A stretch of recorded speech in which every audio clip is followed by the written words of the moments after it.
Elle est vice-championne du monde, championne d'Europe. Elle est française, c'est une fierté nationale. Asdine, tu as pu rencontrer une femme d'exception. Oui, son record, c'est son âge, 115 ans. Elle s'appelle Sœur André, c'est la doyenne d'Europe. Sur le podium mondial, seule une japonaise de 116 ans fait mieux qu'elle. On avait très envie de la rencontrer. On est allé dans le sud à Toulon. Elle habite ici, dans cette maison de retraite. On vient voir votre star. Star, oui, la starlette. C'est niveau mondial presque, hein. Elle reçoit les visites dans cette salle sous le regard du pape et de la Vierge Marie. Voici notre recordwoman d'Europe. Vous allez bien? Comme une vieille. Comme une vie. Quand vous aurez mon âge, vous comprendrez. Ah, vous croyez que j'y arriverai? Mais on ne sait jamais. Moi, 3 fois, j'ai failli partir et je suis toujours là. Elle a perdu la vue, mais tu vas voir pendant ce reportage, c'est la reine des vannes et du clash, avec tout le monde. Alors, je vais me présenter, je m'appelle Asdine. Comment? Asdine. Asdine. Mais c'est un garçon? Oui. Un garçon? C'est un nom de fille, ça. Non, alors, depuis le mois d'août, elle est la doyenne d'Europe. J'avais une question simple et pratique. Comment ça s'est passé quand elle a fêté ses 115 ans, pardon? On vous met combien de bougies? Parce que ça commence à faire beaucoup de bougies. Je les vois pas. Ici, elle est choyée, toujours accompagnée de Sœur Marie-Pierre, sa grande copine, qui veille sur elle. Elle est toujours là, Sœur Marie-Pierre. Oui. Sœur Marie-Pierre me dorlote.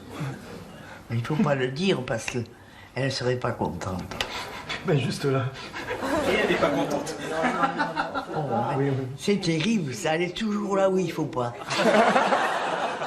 Donc tu vois, c'est une vraie vanneuse. Et un peu comme nous, elle aime bien les polémiques. Tu sais, chez les doyennes et les doyens, il y a un peu de rivalité et des débats sur les détenteurs de records. Et tu vas voir, Sœur André, eh bien, elle va un peu alimenter la polémique.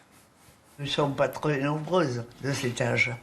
En France, il y en a eu une autre qui est morte il y a longtemps maintenant. Mais on prétend que c'est pas très juste, que c'était pas vrai. Ah oui, vous parlez de Jeanne Calment. Vous aimez les polémiques? Oui, oui. Sommes-nous face au mensonge du siècle? Jeanne Calment a-t-elle vraiment été doyenne de l'humanité? Elle était morte à l'âge de 122 ans. Et si tout cela n'était qu'un énorme mensonge? Mais moi, c'est bien vrai. Après le clash, on va un peu se promener. Il faut savoir qu'elle est née en 1904, qu'elle a connu les deux guerres et toutes les républiques. J'en ai connu pas mal de présidents.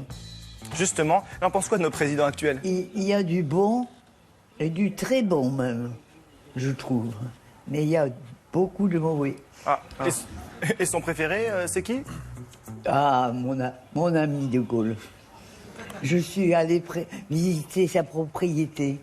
Et les autres, elle s'en souvient ou pas? Pompidou, Giscard? oui. Mitterrand, Vous vous souvenez de Sarkozy? non. Ah, son quinquennat, elle n'a pas trop marqué. Et puis pour finir, elle a un petit mot pour toi, Yann. Le présentateur de cette émission, Le Quotidien, s'appelle Yann Barthès. Barthès. Voilà, c'est lui qui va parler de vous. Ah bon? Voilà, vous prierez pour lui? Je prie pour tous les journalistes pour qu'ils soient raisonnables et ne nous poussent pas à raconter des histoires qui sont idiotes. Voilà, on est prévenus ici, donc on l'embrasse. Merci à vous. Laura.